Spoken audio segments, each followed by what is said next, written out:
começando o Deu Liga Podcast, mais um episódio aqui no Rio do Carcará. Galera, vou te falar, eu tô de cara com esse lugar aqui. Não esperava tanto e ao ficar aqui e conversar com a galera local, você vai entendendo um pouco mais sobre o paraquedismo no Nordeste, né?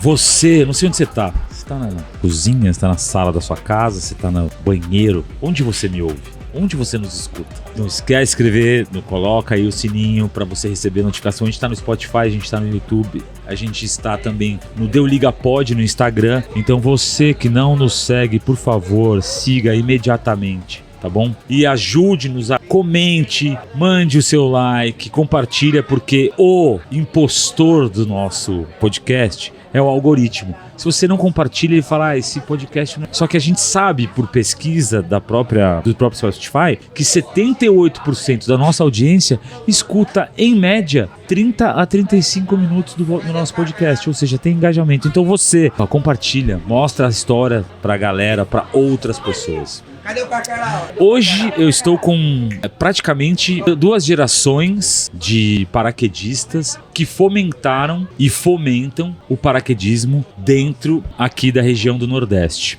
né? Um pouco mais de experiência, um pouco mais de tempo, e o outro também com muita experiência, um pouco mais de menos tempo, mas a gente conversando antes do podcast descobriu que tem várias ligações, né? Então eu quero agradecer imensamente, Didi. Ô, Rabinho. Obrigado, meu irmão. Eu que agradeço. Obrigado demais por ter aceitado. Paulinho Marques também, 2 lendas do paraquedismo. Eu comecei o skydive agora. Então aprenda com esses caras, meu irmão. Eu dei isso, que porra, você não sabe nada, meu irmão. Os caras mandavam de ventral, você saltou de ventral. Saltei de ventral. Você sabe o que é ventral? Não é avental, é ventral. Você sabe? Então assim, antes de você falar, eu quero puxar um desloque, eu quero voar o reddown. Esses caras foram os precursores, né? O skydive raiz, o skydive empírico. Então, começo com você, queria que você se apresentasse. Maravilha. Quanto tempo você tem de skydive, quantos jumps você tem e contasse resumidamente a história, inclusive do seu pai. Vamos lá. Binho, obrigado pelo convite. Imagina, Seja irmão. bem-vindo ao Nordeste. Obrigado. Como você falou, realmente aqui é paradisíaco, é lindo. E a gente tem muito disso no Nordeste, da Bahia ao São Luís, Maranhão, o litoral é todo assim, é lindo. Bom, vamos lá. Adilson Julião, hoje 51 anos de idade, 36 anos de paraquedismo. Primeiro salto dia 31 de outubro de 89, aos 15 anos. Antes disso eu tinha feito um duplo aos 12, em 86. Não existia duplo no Brasil ainda. Foi um evento que foi... Quem que tinha o duplo aqui? Ninguém. Mas não era o cara Fidelis? Fidelis começou um pouquinho depois, 87, 88. Tá. Foi quando ele trouxe o primeiro duplo O primeiro... no Brasil. Isso. Uhum. E teve um evento internacional em Fortaleza, veio um alemão, um holandês que ainda salta hoje. E trouxe a equipe? Trouxe a equipe, o Herman. E eu tinha 12 anos de idade, saltei naquele dia. Daquele dia em diante, todo dia eu acordava, pai, é hoje. Meu pai, não, me segurou até os 15. Bom, resumindo, aos 15 anos comecei a saltar, 36 anos. Hoje eu sou instrutor de todas as modalidades. Vamos para as carteiras, vamos lá as carteiras. Vamos carteirar, né? Vamos carteirar, vamos lá. ASL, Tandem, BBF. BBF, ASL, FF, Tandem. Sou examinador das 4 carteiras também. Pra quem não sabe, examinador... eu sou instrutor BBF. O examinador é o cara que aprova o instrutor, ou seja, ele dá aula para o instrutor. Ele sabe muito mais do que o instrutor. Beleza, então você é examinador das 4. Das 4. ASL, BBF, ASL, FF e Tandem. Tá. E Rigger? Rigger? Examinador também. Avaliador também. Avaliador. Então, peraí. Então, examinador é o cara que forma o Rigger. Isso. Rigger, pra quem não sabe, tem muita gente que nos escuta e não entende de paraquedismo. Rigger é o... Explica o que é Rigger, mais fácil. Tá, o Rigger é o técnico de manutenção do paraquedas, né? A gente tem 2 categorias, o Sênior e o Master, e cada um tem a habilidade e a responsabilidade de fazer alguns tipos de serviço no equipamento. Então, o paraquedismo... O paraquedas, desculpa te cortar, mas o paraquedas ele precisa ser... Ele não é... Todo mundo confunde. Precisa dobrar o reserva, não. É uma... Recertificar. Me explica o que é a recertificação. Na verdade, porque não é só redobrar o reserva. Na verdade...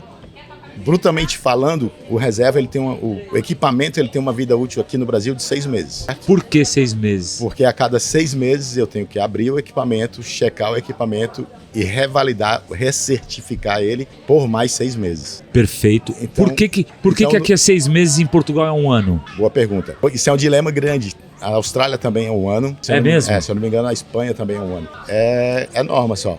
A gente começou com 3 meses. Há um tempo, era 3 meses, passou para 6. Eu sou defensor de 1 ano, defendo 1 ano. O que acontece é que a gente não tem uma atividade muito grande, né? Tirando Boituva, que é o centro. Sim. Aqui a gente tem gente que passa 1 ano com o equipamento fechado, ninguém sabe aonde, acomodado, guardado em algum lugar que ninguém sabe onde está. E isso É prejudicial para o equipamento, por causa de umidade, por causa de calor, todas as variações que... Vamos tentar trazer o desconhecido para o conhecido. Então, umidade, não sei, o que isso vai prejudicar e qual o risco do paraquedista se ele não fizer a recertificação? Hoje, se você pegar, hoje em dia, o material é muito bom, evoluiu bastante, né? A gente está falando de regras que foram feitas quando os paraquedas eram de seda ainda. Tá. Então, à medida que os anos foram passando, o material foi evoluindo, as regras foram mudando, foram se adaptando. Então, o que é que acontece? Quando o equipamento ele fica muito tempo fechado, sujeito a umidade, calor ou frio, seja o que for, ele danifica. Ele pode colar o tecido, ele pode criar o mofo, pode mofar. Então, isso vai danificando, vai corroendo o tecido, que apesar de ser sintético, ele é sujeito... Sim, e aí ele pode rasgar. Pode. Entendi. Ele perde a credibilidade, não, a durabilidade dele. Sim. Então, se ele tem uma vida útil de 20 anos, já ele já cai. Muita gente não sabe, tecnicamente falando, as piores condições para o paraquedas é a luz solar e água. Então, quanto mais o paraquedas está exposto ao sol e à água, é o que mais danifica, é o que mais tira a vida útil de um equipamento. Boa. Bom, agora vamos apresentar grande Paulinho Marques, que já vem de uma família, e aí tua parte, né? Vamos lá, se apresenta pra galera, quem é você, quantos saltos você tem, o que você faz, qual o seu signo, vamos lá. Bom, valeu, Binho, obrigado aí pelo convite. Pô, eu que agradeço, irmão. Cara, é um prazer estar do seu lado e do lado do Didi. Que história. Apesar de ser um irmão e em vários momentos pai, tio, dá aquela avô, puxãozinho de orelha, fala, segura. Pra não dar aquela morridinha de leve. Aquela morridinha de leve. Exatamente. Calma, já tive alguns várias puxãozinhos de orelha já deu? do Didi. Verdade? Já. De verdade? De verdade. Vou contar essa história. Ele não escuta todas não, mas... Bom, eu sou Paulinho Marques. A gente vai falar sobre isso, que é legal também, falar sobre puxão de orelha. Vamos Nascido quase quando o Didi começou a saltar. Hoje estou com 41 anos. A gente tem uma diferença de 10 anos de idade e de paraquedismo também. Comecei aos 15 anos também, em 99. Hoje eu devo estar aí com em torno de uns 12 mil saltos totais, sendo que mais da metade hoje, infelizmente, já é duplo. Gostaria que fosse o contrário, mas quem vive do paraquedismo sabe, né? Precisa trabalhar. Mas você é do SUUP também, né? Sou do SUUP. E bom. De SUUP, devo ter aí uns 2 mil saltos de SUUP, treinando, competindo. Já foi campeão? 3 vezes campeão brasileiro. Competiu na gringa? Competi. Desde 2011 que eu vou para os mundiais. Tem alguns mundiais que eu não participei por conta de grana, vários fatores assim que a gente não, que foge da nossa mão, né? Mas em mundiais eu tenho um 6º colocado em precisão em Dubai, que é uma boa colocação para quem não tem tanto treino. Sim. Né?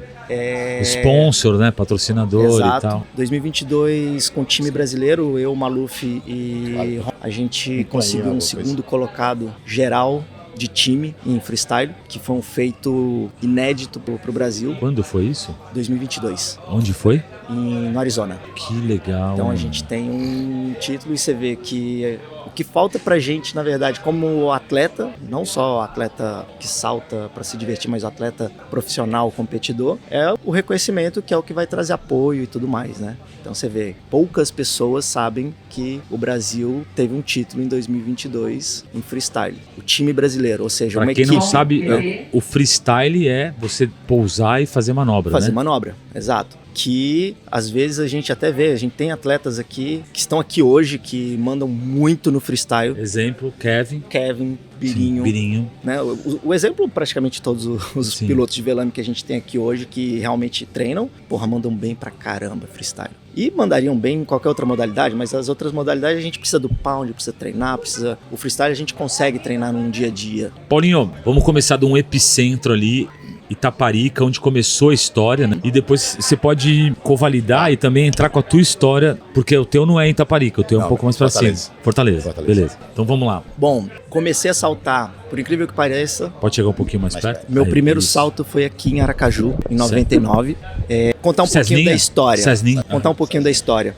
Meu pai, ele é piloto e ele começou a lançar paraquedista em 88, alguma coisa assim, mas não como área de salto. É um cara que quer um salto, ele ia lá fazer um saltinho. Em Brasília, quando a gente morou em Brasília, que eu sou candango, apesar do meu coração ser nordestino, porque a minha infância e minha adolescência toda foi na Bahia. Mas a gente era de Brasília e lá o meu pai começou a lançar paraquedista todos os finais de semana.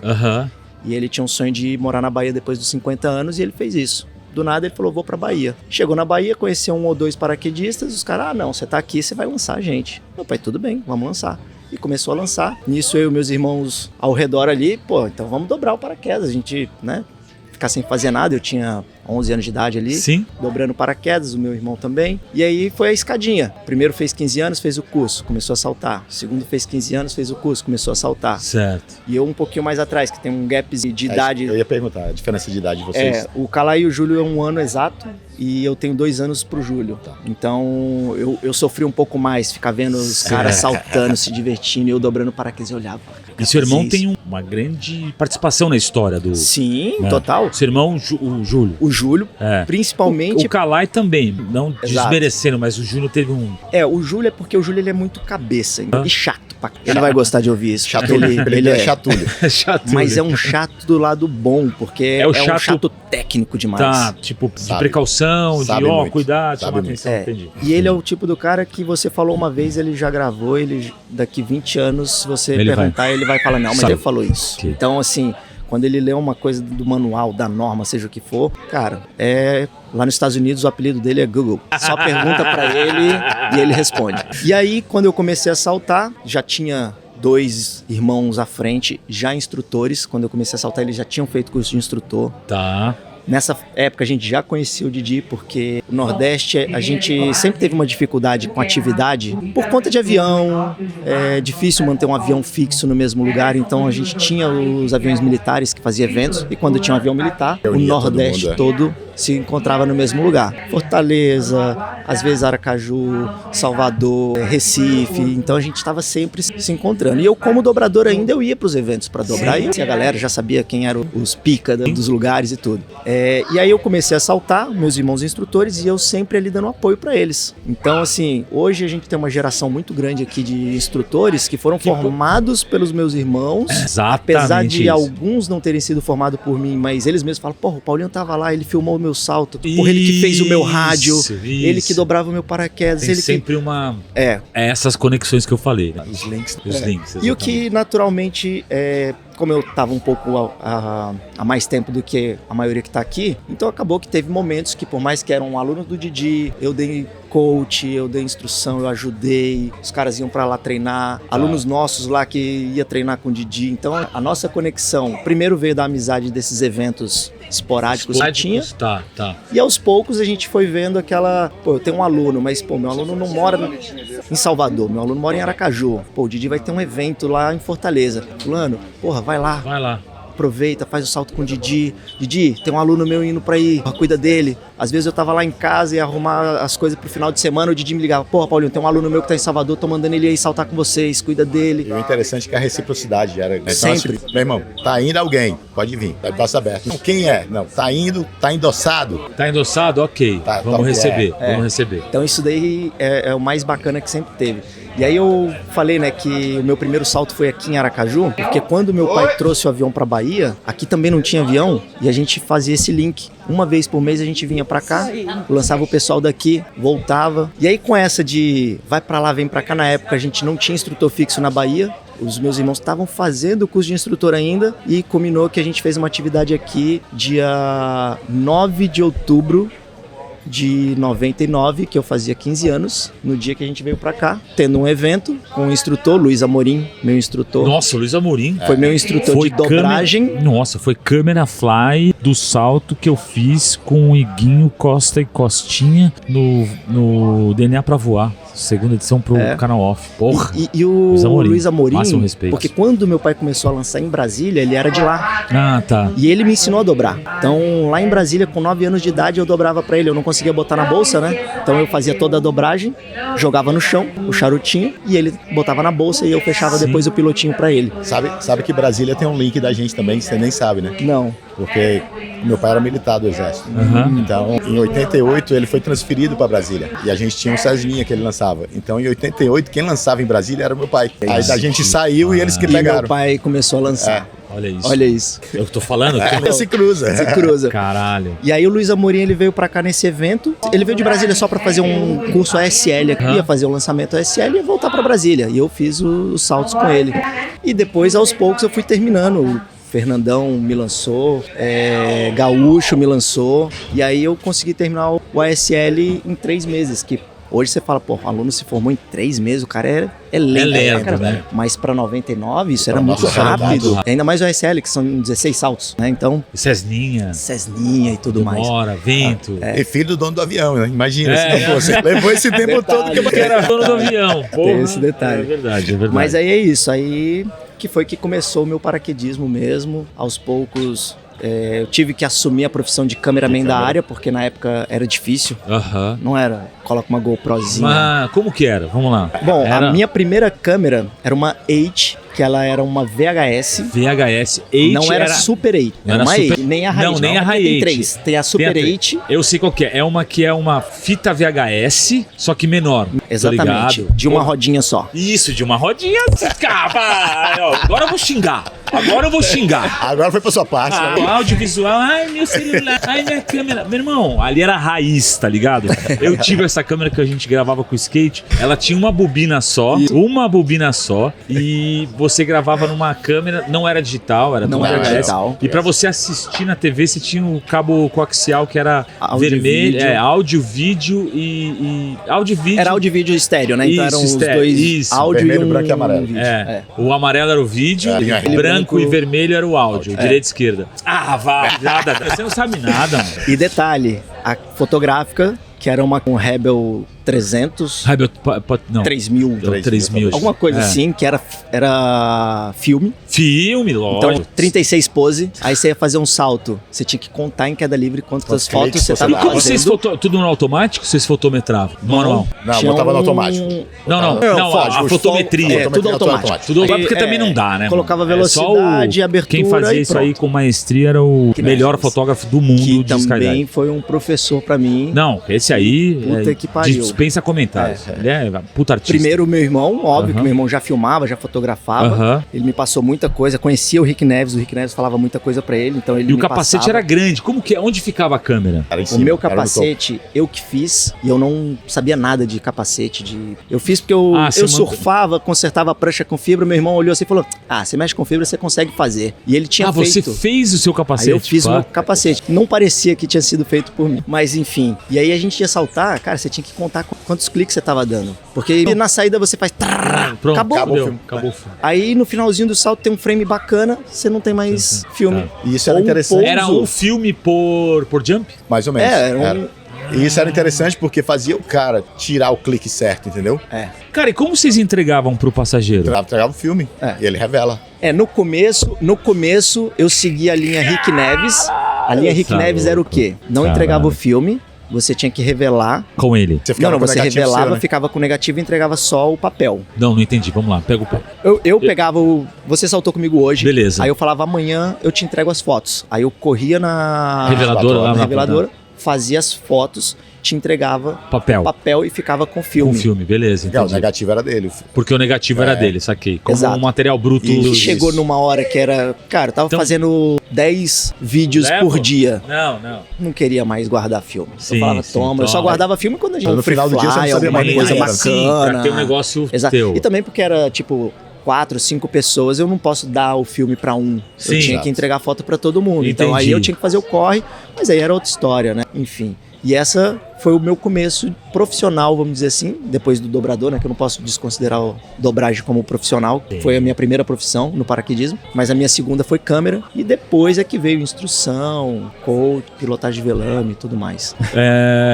Eu vou puxar um assunto aqui que eu achei pertinente. Nós, do paraquedismo, e que temos a obrigação, que sabemos um pouquinho mais do que quem está começando. Você falou que já puxou a orelha dele, né?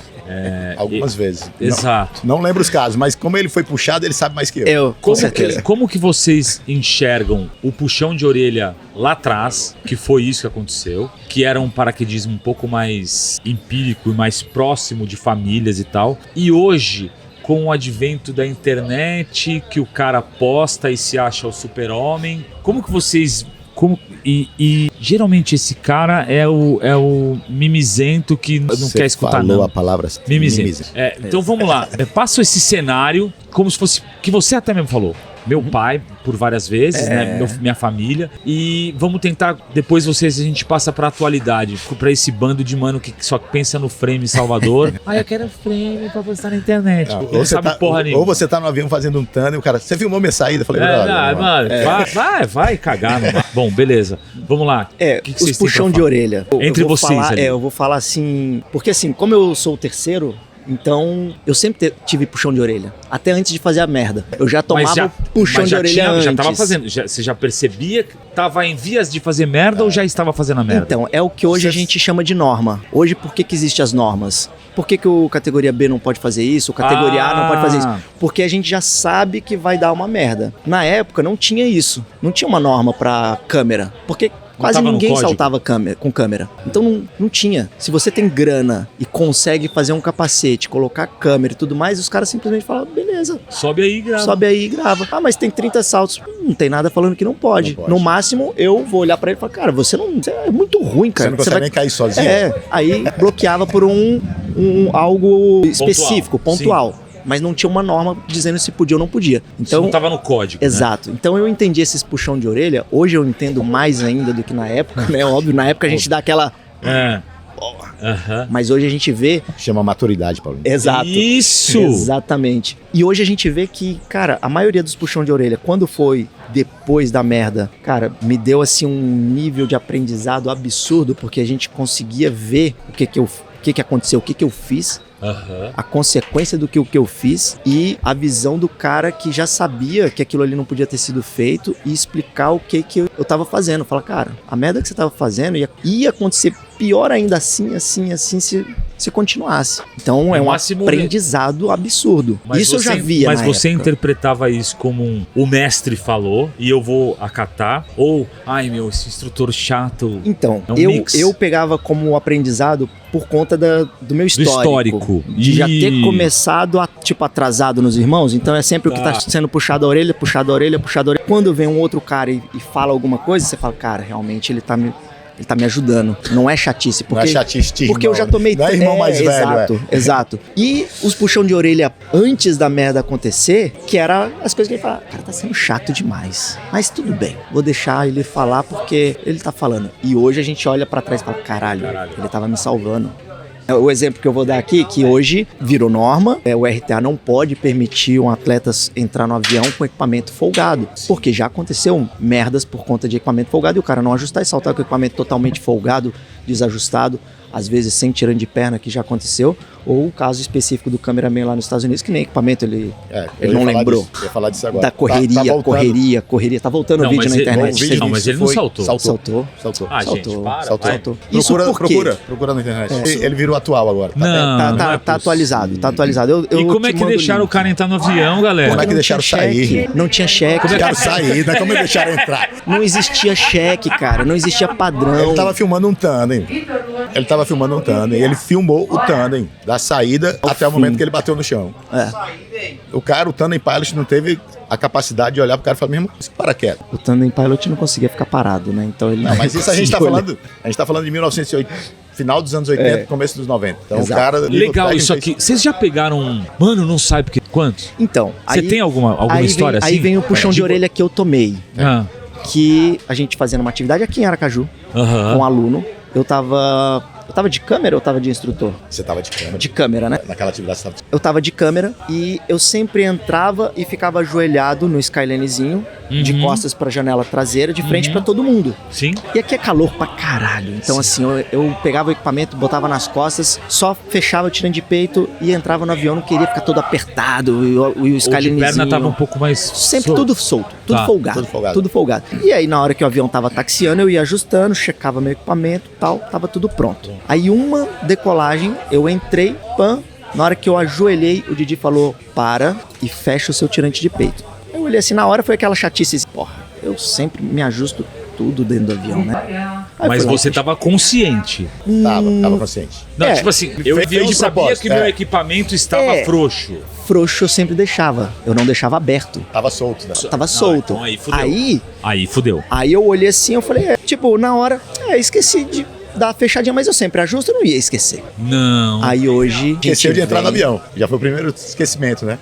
Você já estava no avião? Já, eu tava. Você já estava no avião e ele entrou sem o tirante. solto. Que, na minha cabeça, na hora eu pensei, eu falei, cara, eu sempre Não. ajusto tudo Procedimento. aqui. Exatamente. Procedimento. E aí essa foi a aula que ele me deu, porque ele não só foi chato de pegar e falar, coloca o seu tirante de peito porque tá solto. Não foi Aí, beleza, eu coloquei, ele fez assim pra mim, a gente saltou, aí a gente pousou, aí ele me chamou no canto, que aí foi aonde o puxão de orelha, na época, a gente conseguia conversar, porque hoje você vai dar o puxão de orelha no cara, o cara não quer nem conversar com você, o cara não quer te escutar.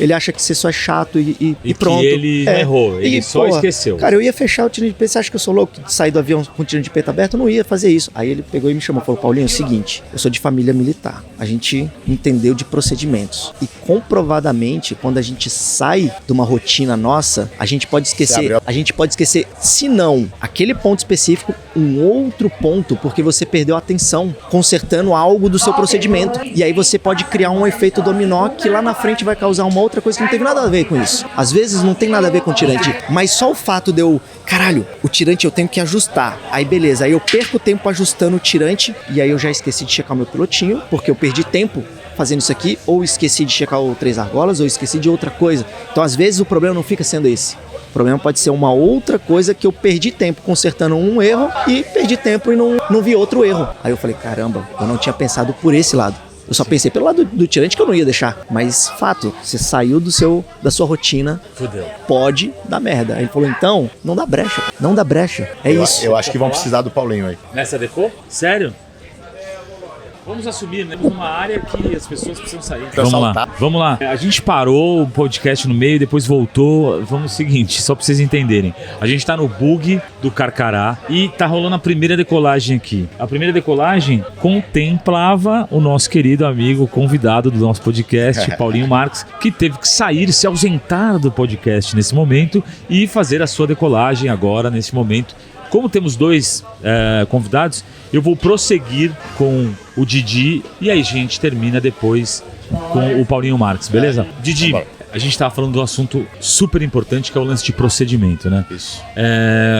Você, com a tua grande experiência, você já passou, já chegou, tipo esse do Paulinho, mas já teve coisas piores que você presenciou em decolagens? Binho, teve um caso, cara, em Resende. Tá. Eu tava fazendo um curso de TBBF e a gente foi Você fazer... ministrando. Eu ministrando TBBF. O curso teórico tinha sido no Rio e prático em Resende. E assim, por mais que você tenha muito tempo de esporte, tem uma geração que não te conhece, que não sabe quem você é. Sim. E eu tava no avião e eu tenho mania de decolar, deu 1.500 pés, eu tiro o cinto e eu fico de joelho. É uma mania minha ficar de joelho De subindo. frente? De frente pro avião. De frente pro avião. Nessa eu tirei o cinto, virei de frente e, cara, as coisas erradas em equipamento, por eu ser técnico, por eu ter experiência, Rigger, pula na tua cara. pula na cara. E Aí, você faz um check-up, você faz um check de todo mundo. não todo mundo, não é um cheque específico, mas O olhar. o olhar e o errado ele salta. Tá. Tá? O que não tá certo, ele salta, ele grita na minha cara. E aí, cara, eu olhei o equipamento do cara e falei, tem uma coisa errada ali. Aí eu Ele tava próximo a tava você? próximo, mas tinha uma pessoa no meio, né? Ah. Aí eu dei aquela virada, eu tava com outro examinador no avião, falei, bicho, o equipamento do cara tá montado errado. O que eu faço?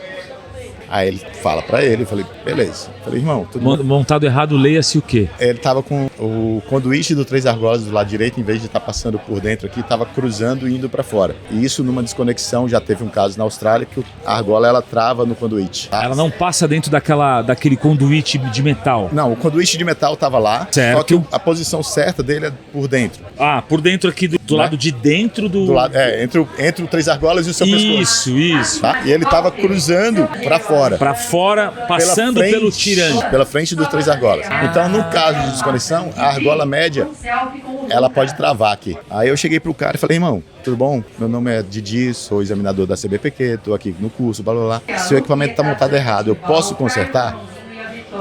Isso o avião subindo. Aí o cara, pode. Eu falei, beleza. Peguei, Você desmontou, você tirou. Peguei, desmontei. Na hora que eu desmontei, ele, não mexe, não mexe. Eu falei, irmão, eu sei o que eu tô fazendo, deixa comigo. Aí tirei, fechei ele, não vou mais saltar. Eu falei, agora você vai saltar. Antes, quem não ia deixar você saltar era eu, mas agora você pode saltar.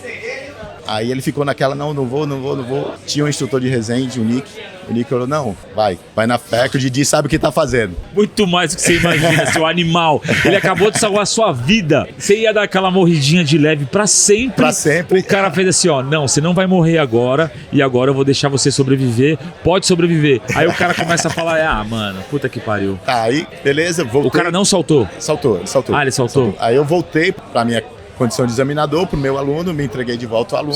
Sim. Fiz o salto, tô aqui em queda livre, comandei o paraquedas, tá? Mania também minha, comando paraquedas, checa todo mundo, 15 velames abertos, 12 velames abertos. Sim. Até por questão de navegação. Cara, daqui a pouco eu vejo um reserva. Eu falei, velho, foi o cara, eu não acredito, velho. Não acredito que o cara mandou um reserva. Aí pousei, o cara pousou do lado, não foi ele, foi um outro cara que teve pane. Mas aí, bicho, ele te agradeceu? Porque até hoje eu não recebi um obrigado. Nem aquela cervejinha de leve no final. Mas é isso. Mas é um caso do que você falou. E outros equipamentos eu já peguei na porta do avião também.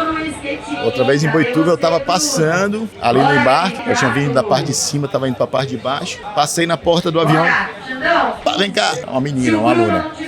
Aí o instrutor, que foi? Eu falei, olha o tirante de perna dela. Aí ele, tá certo. Eu falei, irmão, tá passando aqui, ó. Tá invertido. Eu falei, tira aqui. Olha lá, bom salto, vai, consegue. Então... tem até a história que eu... Vamos lá. Se você, avaliador, rigger, etc., você tá na aeronave, você tá numa situação dessa, o cara não deixa você saltar, o cara não deixa você encostar no equipamento. Ele pode saltar e você pode falar, não, você não vai saltar? Eu posso. Porque, não, eu tô falando juridicamente, tô falando como... Eu não sei se isso está legalmente. Legalmente. Isso, sim. Legalmente. Eu tenho autoridade e autonomia para isso. É isso. Não é o LO que vai falar, porque muita coisa, a galera LO acha que é Leader Organizer. Vamos lá, o LO é Low Organizer. Loader significa de decolagem. É ele que vai separar os grupos, ver quem vai primeiro, quem vai segundo, quem vai terceiro. Então assim, não há o LO do quem pedir não sei o que. Que é LO, brother? LO é Loader Organizer. É o cara que organiza. Vai e vem uma coisa assim, ó. O LO, numa decolagem, vamos supor, tá você e Pedro San, tipo, os caras foda. Máximo respeito ao Pedro. Sim, isso que eu quero dizer.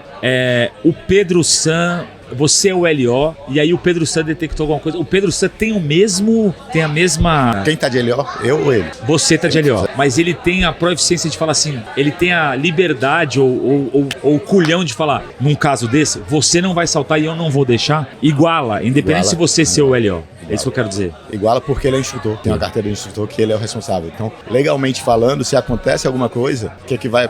Quem tava no avião? Primeira pergunta. Quem é o mais experiente? Quem é o mais habilitado? Tem isso, né? Quem é o mais habilitado? O mais habilitado. Mais habilitado. Aí vai cair você. Aí cairia... Por quê? Porque a examinador, ou seja, tem mais carteiras. Exato. Mas o Pedro, por ser instrutor, ele tem autonomia também de falar, não, você não salta. Total. Isso não vai alterar em nada. Pergunta pertinente, né? Aí, o skydive aqui, vamos voltar para esse universo aqui. O skydive aqui é um skydive diferente do, por exemplo, nós estamos falando da Meca, que é os Estados Unidos. Né? Eu estou fazendo essa comparação porque nos Estados Unidos, pequenas áreas tem movimento de, pelo menos, cara, tem um caravan, tem 30 pessoas, tem 2 grupos. Aqui é avião pequeno, a gente tem o valor da vaga é mais caro, a gente não tem tanto esse desenvolvimento do paraquedismo, só que ao mesmo tempo vocês, no caso você, trabalha há anos para puxar essa galera. Então muita gente do Nordeste e que tá tipo Paulinho, essa galera deve muito ao trabalho efetivo e cansativo. Né?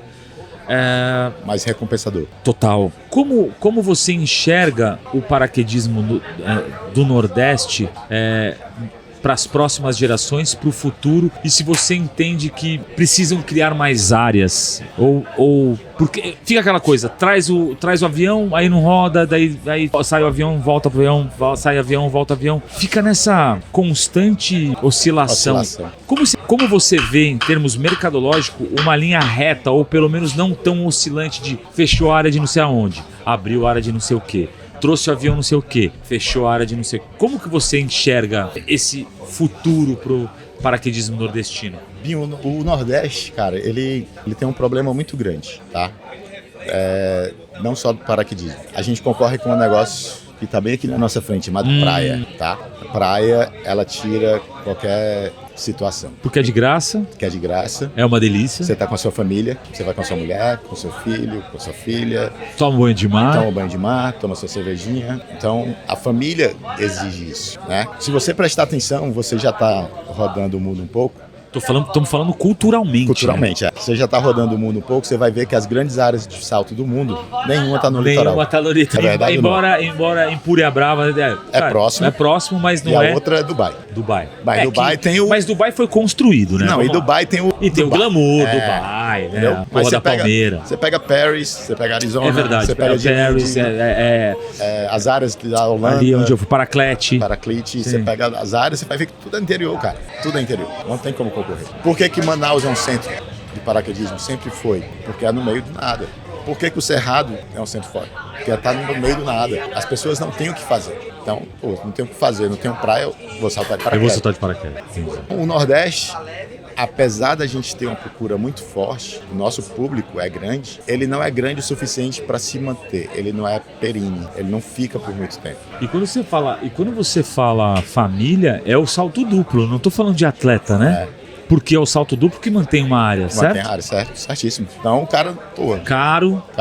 Pra cá, pro Nordeste, é mais caro ainda. Sim. Por exemplo, acho que a gente está falando de 40% a 50% mais caro que Boituva, um salto duplo aqui. Mas mesmo assim a gente tem... É mais caro por trazer avião, por trazer essa logística, né? Se tivesse aqui, Facilitaria. Mas eu acho que o paraquedismo do Nordeste ele vai continuar, a não ser que alguém enxergue um centro de interior. Alguém enxergue um centro interior e queira fazer acontecer. Entendeu? É uma atividade que vai continuar de Cesninha por muito tempo, é o que vai suprir, é o que faz acontecer e é isso. A gente está aqui batalhando, escorregando, dando 3 passos para frente, 4 para trás, mas eu acho que o futuro vai continuar o mesmo. A gente já vai meio que finalizando aqui o podcast. Didi, você tem um nome gigante dentro do esporte e tudo mais. Eu gostaria que você deixasse aqui com as suas palavras, né? Falasse para a galera daqui uma dica, um conselho para quem está começando, um pouco trazer da sua experiência, né? Tudo que você já viveu, tudo que você viu e continua vendo dentro do paraquedismo, como um toque para a pessoa, como um aviso, né? Enfim. Eu vou voltar um pouco àquela pergunta que você fez que o Paulinho respondeu, que é a galera mimizenta, né? Sim. De não poder falar nada, você vai falar e o cara não recebe, né? Eu acho que o que eu tenho para falar para esse pessoal é uma frase que meu pai falava quando era pequeno, quando era moleque: respeita meus cabelos brancos, né? Sim. Então, se eu tô aqui, velho, 36 anos de paraquedismo inteiro, sem nenhum osso quebrado, escuta. Eu costumo, quem me conhece sabe, se eu chegar pra você, Binho, e falar: Binho, chega aqui, assim, não foi porque eu quis te dar um puxão de orelha ou nada. É porque eu sei que você tá indo para um lugar que vai te machucar, que vai, sabe? Então, escutem os mais velhos, escutem os experientes, né? Hoje em dia tem uma galera da minha idade que está saltando. O Luiz Amorim é um, por exemplo, que tem a mesma idade que eu. Tem mais de paraquedismo. Tem o pessoal do Sul que tem a mesma idade de paraquedismo que eu. A gente tem história, a gente já viu acontecer. E quantos amigos, brother? Amigos próximos. Quantos? Vários. E por besteira, e por falta de procedimento, tudo por isso. Quando você fala aconteceu. Não aconteceu. E, então, tudo pode ser evitado. A gente tem que aprender com os erros dos outros. O paraquedismo foi feito em cima do erro dos outros. Né? Sim. As nossas regras, sim, por causa do que aconteceu. A gente estava conversando aqui ontem, alguém falou de DA, perguntaram para mim, quando obrigaram o DA, você foi contra? Eu falei, fui. Eu aprendi a saltar sem DA. Eu queria ter o controle do negócio. E hoje eu vi que eu era um completo imbecil, né? Um completo imbecil. Os saltos hoje estão mais evoluídos, a gente salta mais, a gente cansa, a gente tá... Então... Eu lembro quando a gente teve a perda do nosso querido amigo Claudião, da Fly Factory, eu tive um papo com o René Simenauer, conhece, né? Exímio voador. E na sequência da morte dele, o René era pousar pra caralho e não usava. Ele comprou o DA, a gente ficou quase 2 horas conversando lá na salinha da Fly Factory. E o René teve uma colisão também, né? Então, calma, eu vou chegar lá. E a gente ficou um puta tempo trocando essa ideia. Ele abriu o manual do... Não era Vigil, era o Cypress. Ele abriu o manual do Cypress. Olha, Binho, aí ele mostrou como configurar. Você pode configurar para SUP, para não sei o quê. Pô, aprendi. Ele falou, de chavei.